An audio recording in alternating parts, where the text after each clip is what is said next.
नमस्कार दोस्तों, मेरे YouTube चैनल में आप सभी का बहुत बहुत स्वागत है।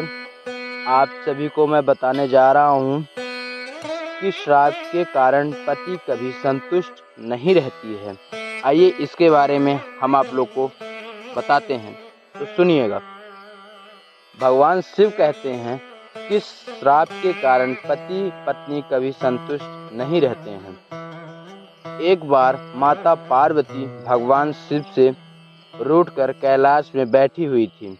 जब भगवान शिव जी उन्हें मनाने का प्रयास करते हैं, तब माता पार्वती कहती हैं, हे स्वामी, मैं जानना चाहती हूँ कि पुरुषों की स्त्री के मन की बात क्यों समझ नहीं आती।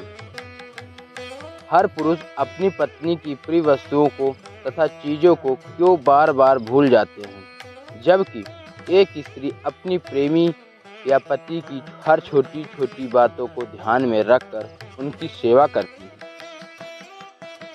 हे प्रभु, आप ही आदि और अनंत हैं। आप ही इस जगत के परम परमेश्वर हैं। आपसे कोई भी बात छुपी नहीं है। कृपा करें और मेरे इन प्रश्नों के उत्तर देकर मेरे मन की शंकाओं को दूर करें। तब भगवान शिव कहते हैं, हे गौरी, आप सत्य कहती हैं कि हर पुरुष पत्नी के मन की बातों को तथा उनकी प्रिय वस्तुओं को भूल जाते हैं, किंतु इसके पीछे एक मुनि के श्राप की कहानी है, जिससे आज मैं आपको सुनाता हूँ। हे देवी पार्वती, जो भी पति पत्नी इस कहानी को सुनते हैं, वो हमेशा एक दूसरे के प्रति प्रेम वृद्धि करते हैं और हमेशा खुशी पूर्वक जीवन व्यतीत करते हैं। आपने अक्सर देखा होगा कि कुछ जोड़ियां पति पत्नी कम दोस्ती ज़्यादा निभाते हैं, वहीं किसी के जीवन में हमेशा क्लेश रहता है। इसके पीछे का कारण उनके मानसिक शरीर जुड़ाव होता है। तो चलिए आज की कहानी को शुरुआत करते हैं, जिससे आप लोग ध्यानपूर्वक सुने ताकि पता चले कि स्त्री पुरुष के बीच प्रेम संबंध कैसे बढ़ जाते हैं। मित्रों, भगवान शिव कहते हैं, देवी पार्वती, पूर्व काल की बात है, जब त्रेता युग आरंभ हुआ था। महाभारत गुरु वंश के राजा दुष्यंत राज करते थे। वहीं दूसरी तरफ राजा दशरथ के पुत्र श्री राम का भी जन्म हुआ था। यह दोनों घटनाएं एक ही समय की हैं, जिनका वर्णन रामायण और महाभारत में मिलता है। मित्रों, भगवान शिव कहते हैं, देवी पार्वती, एक दिन की बात है जब हस्तिनापुर नरेश राजा दुष्यंत शिकार के लिए वन में गए थे। उस समय महाराज एक हिरण के पीछा कर रहे थे। भागते दौड़ते हुए प्रयास के कारण राजा दुष्यंत महर्षि कांडव आश्रम में पहुंच गए। वहां हस्तिनगर नापुर में नरेश छाया शांत होते देखकर एक ऋषि गुस्से में आकर कहा, राजन, इस वन में किसी भी प्राणी का शिकार करना वर्जित है। यह महर्षि का आदेश है। तब ऋषि की बात सुन राजा दुष्यंत ने शिकार न करने का निर्णय लेते हुए उन्हें वचन दी और वहां से वापस आने रथ की ओर जाने लगे। तभी निराश होकर राजा दुष्यंत को वापस जाते देख उस ऋषि ने उन्हें आश्रम के अंदर जाने के लिए कहा। उन ऋषि का आदर करते हुए महाराज दुष्यंत उनकी बात में नहीं टाल सके और आश्रम के अंदर चले गए। फिर जब उन्हें पता चला कि वह आश्रम महर्षि कांडव का है, तब उन्हें भीतर सुंदर और मन को मोहन वाली युवा स्त्री आ गई है, जिसका नाम मायावती था, जिससे देखकर महाराजा दुष्यंत उस युवती पर अत्यंत मोहित हो गए। प्रत्येक अतिथि की तरह महाराजा दुष्यंत का भी आदर करते हुए इस युवती को उनका यथोचित से स्वागत किया और महर्षि की अनुपस्थिति के बारे में बताते हुए कहा, हे राजन, महर्षि तो तीर्थ यात्रा पर गए हैं, किंतु आपका यहाँ सुस्वागत। फिर भगवान शिव कहते हैं, देवी पार्वती, मायावती है। महाराज दुष्यंत की पूरी निष्ठा और सेवा भाव से सत्कार किया था।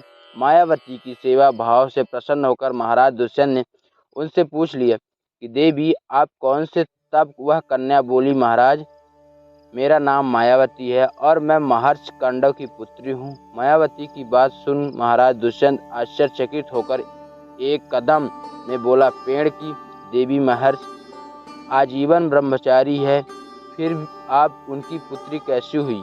महाराज दुष्यंत की दुविधा को देख मायावती उन्हें अपने आगामी जीवन गाथा की ओर स्वयं के माता पिता की सत्यता में अवगत कराते हुए कहा, राजन, वास्तव में मैं राजर्षि विश्वामित्र की सौगर के अक्षर मेनका पुत्री हूँ। मेरा जन्म की बड़ी विचित्र कहानी है। जब ऋषि विश्रामी घोर तपस्या कर रहे थे, तब देवराज इंद्र ने उनकी तपस्या को भंग करते हुए अप्सरा मानक को धरती लोक में भेज दिया था।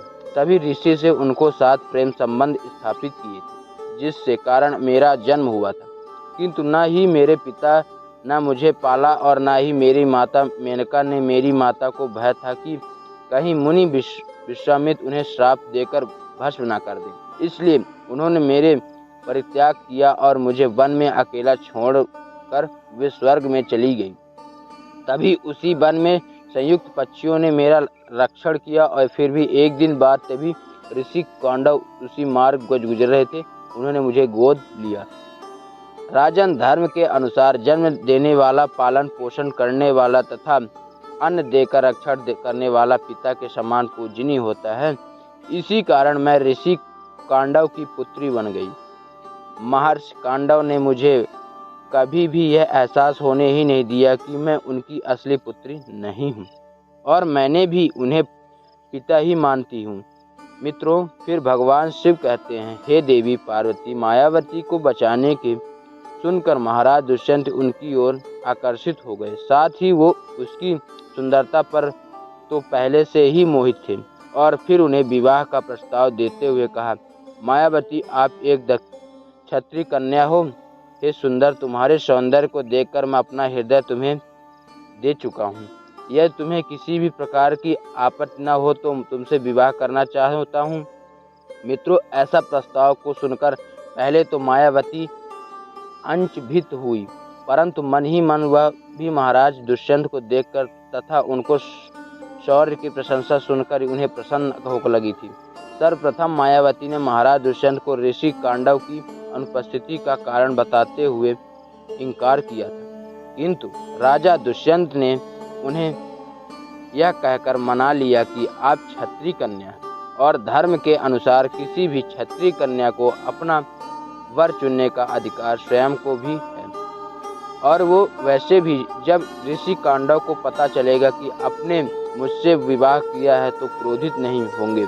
दुष्यंत के समझने के पश्चात मायावती विवाह के लिए मान गई और उन्हें गर्धव की विवाह लिया। फिर मित्रों, भगवान शिव कहते हैं, हे देवी पार्वती, कुछ समय महाराज दुष्यंत मायावती के साथ विहार करते हुए वन में ही समय व्यतीत किया। फिर एक दिन मायावती को बोला, प्रियतम, कंधे पर हस्तिनापुर राज्य की जिम्मेदारी है। अब मुझे अपना कर्तव्य पूरा करने हेतु हस्तिनापुर जाना ही होगा।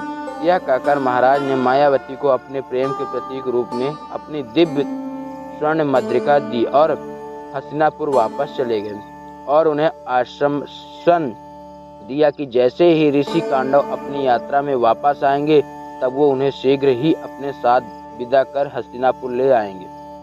मित्रों, उसके बाद समय बीतता गया और इसी बात पर मायावती को पता चला गया कि गर्भवती और शीघ्र ऋषि कांडव की अपनी तीर्थ यात्रा ने अपने आश्रम में आते ही होगा। जो प्रसन्नता पूर्वक मायावती उनसे महाराज दुष्यंत के साथ अपने गर्भ विवाह बारे में बताया। समाचार सुनकर ऋषि कांडव पहले ही बहुत प्रसन्न हुए, परंतु उसके बाद महर्षि कांडव ने बताया मायावती को धर्म का ज्ञान देते हुए कहा कि पुत्री, विवाह के पश्चात किसी भी कन्या को पिता के घर में रहना उचित नहीं होता, और बोला, एक विवाह कन्या का विवाह के बाद उसके पिता का घर पराया हो जाता है तथा उसका अपना घर पति का ही होता है। जो स्त्री पति के सुख दुख में साथ रहती है वह पति और पिता गौरव बढ़ाती है, और हर परिस्थिति में एक स्त्री को अपने पति के साथ देना चाहिए। इससे इतना कहकर ऋषि कांडव में समझ गया, पुत्री, तुमने उचित ही पुरुष का वर्णन किया जिसका आज तीनों लोक का गुणगान है। फिर मित्रों, महर्षि कांडव खुशी खुशी अपनी पुत्री को मायावती को बधाई करते हुए उन्हें अपने 4 शिष्य और एक दासी को शिष्य हस्तिनापुर के लिए रवाना कर दिया। आश्रम में हस्तिनापुर के लिए आगे बढ़ते हुए मार्ग में एक शिष्य ने मायावती को सरोवर के पास रुककर विश्राम करने का निवेदन किया। मायावती भी थक चुकी थी, इसलिए उन्होंने सहमत दी और अपनी दासी के साथ विश्राम करने लगी।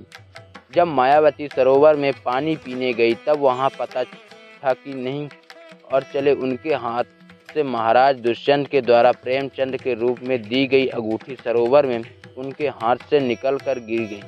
वहीं दूसरी तरफ उस मुद्रिका को सरोवर की एक मछली ने निकाल दिया और फिर अगले दिन जब मायावती हस्तिनापुर पहुंची और वहां राजा दरबार में गई, परंतु राजा दुष्यंत ने उन्हें पहचानने से इनकार कर दिया। यह बार बार संभाषोधन समय कहती थी कि महाराज आपकी पत्नी मायावती हूँ, लेकिन महाराज दुष्यंत ने यह करते हुए पहचानने से मना कर दिया कि मैं तुम्हें नहीं जानता, मैं औरत कौन है।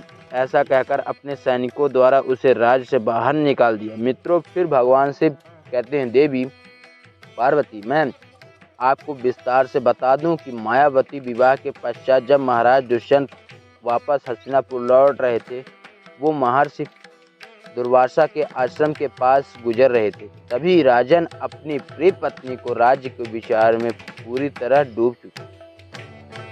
जब उन्हें महर्षि दुर्वासा में आवाज़ लगाई, फिर भी वो उन्हें नज़रअंदाज करते हुए आगे बढ़े। इस तरह अनजाने में किए हुए अपराध ऋषि को क्रोधित होकर राजा दुष्यंत को श्राप दे दिया और कहा, राजन, इस समय तुम अपने विचार में खोए हुए एक मुनि की आज्ञा का पालन करते हुए आगे बढ़ो, तो तुम अपनी सबसे प्रिय वस्तु को भूल जाओ, ये मेरा श्राप है। फिर मित्रों, भगवान शिव कहते हैं, देवी पार्वती महिष दुर्वासा के श्राप रूपी कठोर वचन को सुनकर महाराज दुष्यंत अत्यंत घबरा गए और ऋषि दुर्वासा के चरणों में नमस्कार हुए और फिर राजा दुष्यंत के बार बार विनती कर रहे कि ऋषि दुर्वासा से कहा कि राजन, मैं श्राप को वापस नहीं ले सकता, लेकिन जब तुम कोई सूचक चिन्ह दोगे तो उन्हें पहचाना जाओगे, अर्थात तुम्हारी